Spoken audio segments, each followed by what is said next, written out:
Welcome to the Tulip Queen Pageant Virtual Edition. We are so glad you've joined us. I'd like to take a moment to remind you of the positives. You are home. You don't have to wear a mask. You don't have to social distance. And you don't have to use hand sanitizer. So grab a cup of tea and an almond patty and get comfy. You are about to enjoy a great presentation.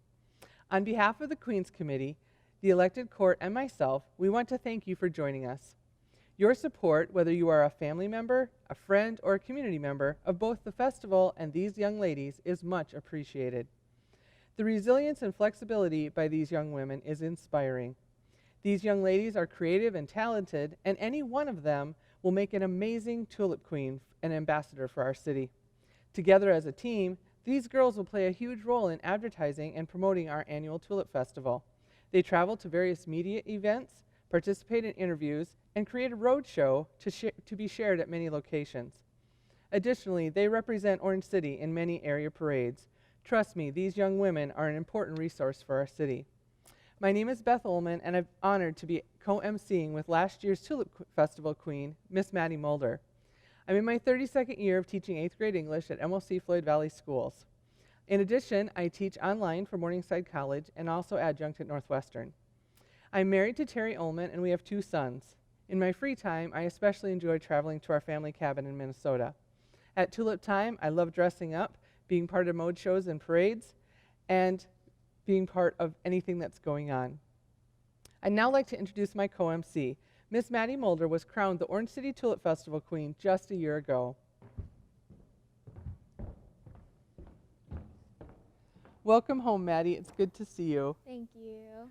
Would you please share with us what you've been up to personally? I would love to. This past year, I started attending the University of Sioux Falls, where I'm studying Spanish education. It's been a very different year, just as it has for everyone else, but I wouldn't trade the experiences and the new people I've met for anything. Thank you so much. Now, you and I have the pleasure of meeting one of our Tulip Queen candidates, Miss Elsie Bartels.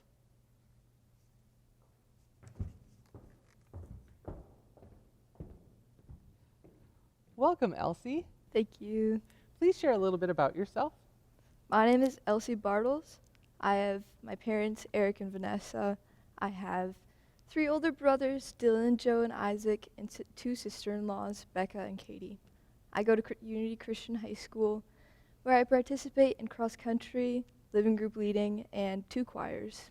I hope to attend a university or college in the area in the future and study art education. That sounds wonderful. Each year, our Queen's Committee writes a series of questions to be answered by our candidates.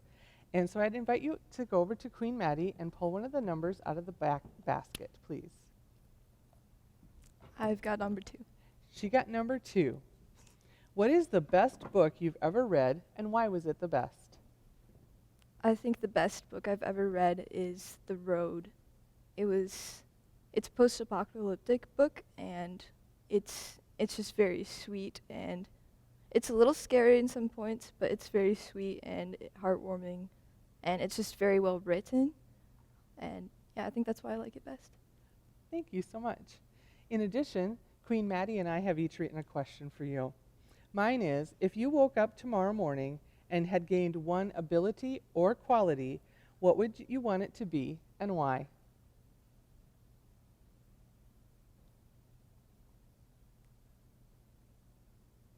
I think my ability that I would wake up with is to play all instruments really well without having done so earlier. I think music is really a beautiful thing, and I have some trouble with coordination and music things, so that'd be really nice, I think. Thank you so much. And my question for you is, if you had the opportunity to build any new business in Orange City, what would you build and why? I think I would build a Chick-fil-A because lots of people really like Chick-fil-A around here. A lot of my friends do. I like Chick-fil-A. It's great. So I think it would get lots of business, and I think that would be great. I do too.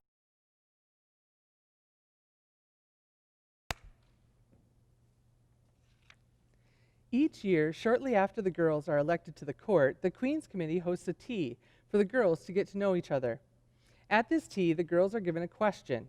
The question is to be answered in the form of a presentation at the Tulip Queen pageant and should in some way promote our city or festival.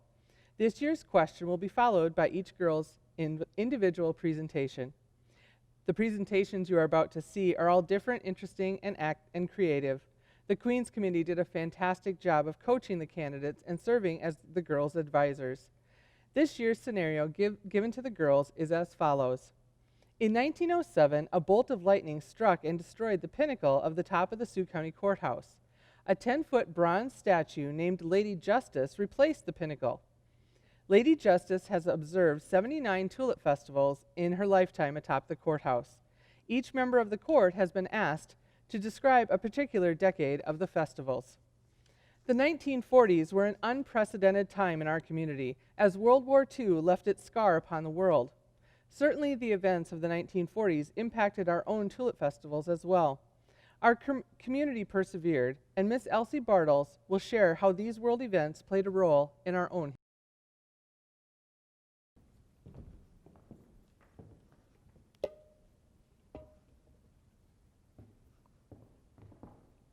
Hi, my name is Lady Justice. I spend my days watching Orange City on the top of the county courthouse. I have the very best view. Today's the first day of the 1942 Tulip Festival. Tulip Festival is for sure the most exciting thing that happens to me all year. There's so many people in town and so many tulips. In the mornings, I watch families walk through the tulip gardens. I take my job of guarding the flowers very seriously. Next comes the afternoon parade. I can almost see the huge crowd of people at the beginning of the street, waiting for the inspection to finish so they can street scrub their hearts out. Soon after, the floats will roll down the street, the people on them grinning ear to ear and waving at the crowds as they pass by. And there's the marching bands. They file in between the floats and perform for everybody. And there's the Queen's coronation. Every year, one of the local young women is chosen to reign over the Tulip Festival. Actually, I've been thinking about it, and I might like to try out for the position this year. It's kind of weird, though. I don't see very many people in town yet. The first parade is supposed to start in about half an hour.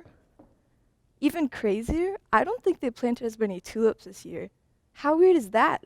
I mean, what's Tulip Festival without lots of tulips? I mean, I don't know. Okay, but something's definitely going on here. Really, where is everybody? The streets, they look so empty and cold and bare. They really do need scrub. But think, the festival happened only just a year ago. I'm sure, I remember. Marjorie Brower was crowned queen, and she seemed like such a nice girl. And she wouldn't forget, would she? And they added an evening parade that year? I'm almost beginning to wonder if Tulip Fest is going to happen anymore. I've got to figure out what's going on here.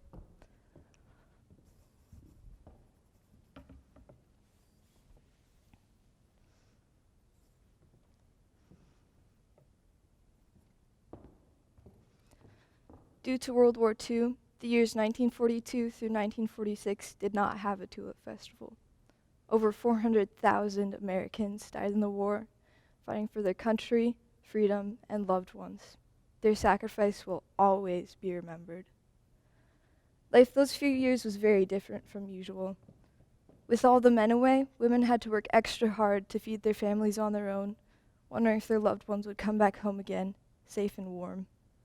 But thankfully, the war wouldn't last forever and officially ended on September 2, 1945.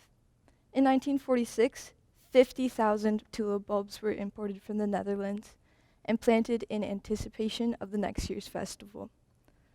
The first day of the 1947 festival was an amazing and powerful occasion where our community both celebrated together and mourned together as the day was dedicated to the World War II veterans and those who lost their lives in the war. Orange City veterans, we truly cannot thank you enough for fighting for our freedom. The 1947 festival also introduced Dutch dancing, a tradition we have held to this day. 1948 and 1949 continued the usual two-day festival with guided tours, the beginnings of the mode show, home talent evening musicals, and of course, plenty of Dutch food. The Dutch came to the United States for freedom. In the war, they fought to keep it, and they sacrificed their lives for it. Tulip Festival not only celebrates our Dutch heritage, but the freedom and the opportunity we are so blessed to have here in the United States.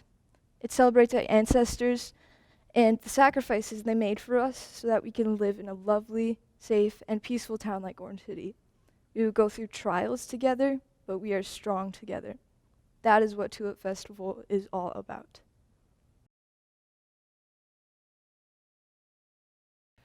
Your presentation was fantastic. Thank you so much. We have one final question for you. What does Tulip Festival mean to you? To me, Tulip Festival means a really special time of celebration and togetherness. Tulip Festival has always been a really fun mother-daughter time for my mom and I. We look forward to it every single year.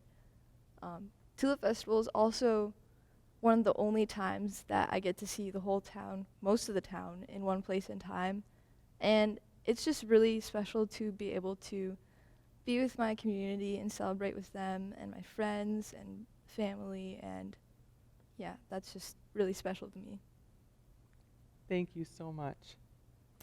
Well, this wraps up our video presentation of Miss Elsie Bartels.